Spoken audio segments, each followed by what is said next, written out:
فطرت کا لفظ عربی زبان کا ہے اور یہ فاطر سے بنا ہے، جو مادہ لفظ ہے فاطر کے معنی بنانے والا۔ جس طرح اللہ تبارک و تعالیٰ کو خالق کہتے ہیں، اسی طرح فاطر بھی کہتے ہیں، بنانے والا، ہر چیز، صورتیں بنانے والا، سارا کچھ، ہر چیز بنانے والا وہ اللہ تبارک و تعالیٰ کی ذات ہے، اور اللہ کو فاطر بھی کہتے ہیں۔ اللہ تبارک و تعالیٰ نے قرآن میں فرمایا ہے فطرت اللہ التی، یہ پروردگار کی فطرت ہے، اس کی پیروی کرو۔ فطرت اللہ التی، یہ اللہ تعالیٰ کی بنائی ہوئی فطرت ہے، اس کی پیروی کرو۔ فطر الناس علیہ، جس پر اللہ تبارک و تعالیٰ نے پیدا کیا ہے، فطر الناس علیہ لا تبدیل لخلق اللہ، اللہ دی ہے بنائی ہوئی فطرت چ کبھی تبدیلی نہیں ہوتی۔ ذالک الدین القیم، یہی سیدھا دین ہے، یہی سیدھا راستہ ہے، یہی اللہ کا دیا ہوا سیدھا راستہ ہے، یہ فطرت کا سیدھا راستہ ہے۔ فطر الناس علیہ، اس سے ظاہر ہو رہا ہے کہ اللہ تبارک و تعالیٰ کہہ رہے ہیں کہ میں نے اسی فطرت پر انسان کو بنایا ہے، اسی فطرت پر۔ انسان کی بھی یہی فطرت ہے، یاد رکھو میں پہلے بھی بیان کر چکا ہوں، اللہ تبارک و تعالیٰ قرآن میں فرماتے ہیں اسلام دین فطرت ہے، دین فطرت پر مبنی ہے، دین کی فطرت انتہائی سادہ ہے، قرآن کا اسلوب فطرت پر مبنی ہے۔ اگر آج بھی ہم لوگ، اگر طالب علم ہیں، کوئی علوم و فنون حاصل کر رہے ہیں، تو اس چیز کی حقیقت، اس چیز کی اصلیت، اس چیز کی بیس، اس چیز کی فاؤنڈیشن پر جا کر اس علم کو حاصل کرنے کی کوشش کریں۔ خدا کی قسم اٹھا کر کہتا ہوں، اگر آج بھی ہمارے نوجوان اس انداز سے علم حاصل کریں، اس انداز سے کسی مضمون میں، کسی سبجیکٹ میں جائیں، اس کی تہ، اس کی فاؤنڈیشن، اس کی اصلیت، اس کی بیس پر جا کر اس ٹاپک کو سمجھیں، علم خود بخود پیدا ہونا شروع ہو جائے گا، وہ آپ کا علم ہوگا۔ یہ بڑی بڑی کتابیں، ہزاروں کتابیں پڑھ کے، اور اسی طرح پڑھ کے لوگوں کی کتابیں لکھی ہوئی پڑھ کے ان کو آگے پیچھے کر کے ہزاروں کے حساب سے کتابیں لکھ دینی، یہ جہالت کی سب سے بڑی نشانی ہے۔ میں دیکھتا ہوں لوگ بعض اوقات اتنی اصلاحات کا علم فیکٹری جیسے پیچھے لگی ہوئی ہے،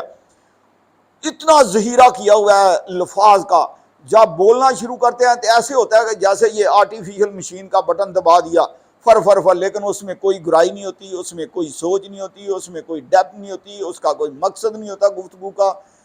اینڈ پر جا کر اس کو کسی مقرر کی پاکستان، بہت کم لوگ ہیں جو ہیں لوگ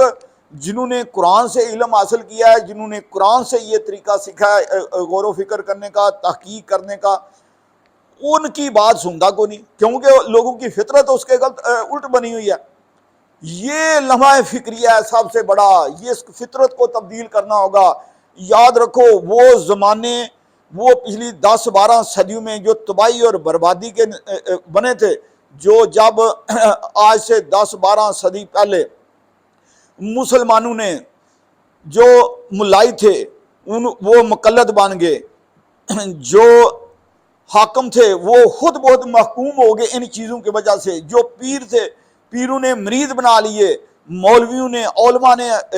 اپنا مقلد کر لیا۔ یاد رکھو یہ تقلید کرنا یہ سب سے بڑی کسی قوم کی تباہی ہے، اس کے لیے زہر قاتل ہے علم کے خلاف،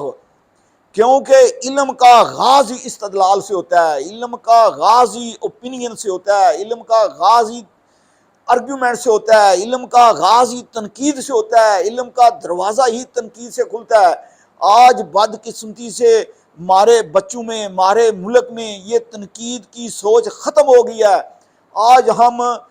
ہم اسکولوں میں، کالجوں میں میتھمیٹکس پڑھتے ہیں، لیکن میتھمیٹکس ہوتا کیا ہے، میتھمیٹکس چیز کیا ہے، کس چیز کا نام ہے، اس کو استعمال کیسے کرنا ہے، اس کو زندگی میں استعمال کیسے کرنا ہے۔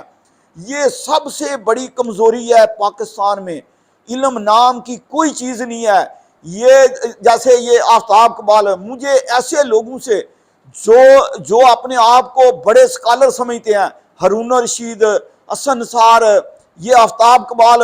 اتنے بیوقوف لوگ، اتنے ان پڑھ لوگ، اتنے جاہل لوگ جنہوں نے سارے کا سارا معاشرہ تباہ کر دیا ہے، جو یہ عمران خان کی اندھی تقلید کرتے ہیں، انہوں لوگوں نے اس طرح کے اور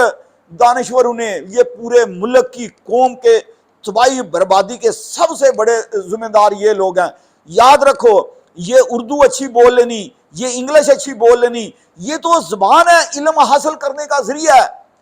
آپ صرف لوگوں کو لفظوں کے مطلب سنا کر سمجھتے ہو کہ آپ بہت بڑے سکالر ہو، لوگوں کو بیوقوف بنایا ہوا ہے، اور ایسے عمران خان کی تقلید کرتے ہو، لوگوں کو جاہل کر دیا آپ لوگوں نے۔ آپ سب سے بڑے ظالم ہو اس قوم کے، مجرم ہو، غدار ہو اس قوم کے، جو اس قوم کا اخلاق تباہ کر رہے ہو، جن لوگوں نے اس قوم میں جہالت بلائی ہے، روشنیوں سے کھینچ کر لوگوں کو اندھیروں میں لا رہے ہو، جانتے بوجھتے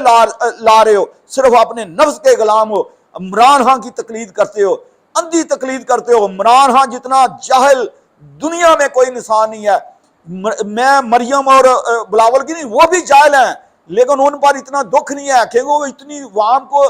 پیچھے نہیں لگایا ہوا۔ اس آدمی نے دھوکے سے، فراڈ سے، بے ایمانی سے، اس کا پورا جسم، پورے کا پورا دل نفاق سے بھرا ہوا ہے، جس کا نام عمران خان ہے۔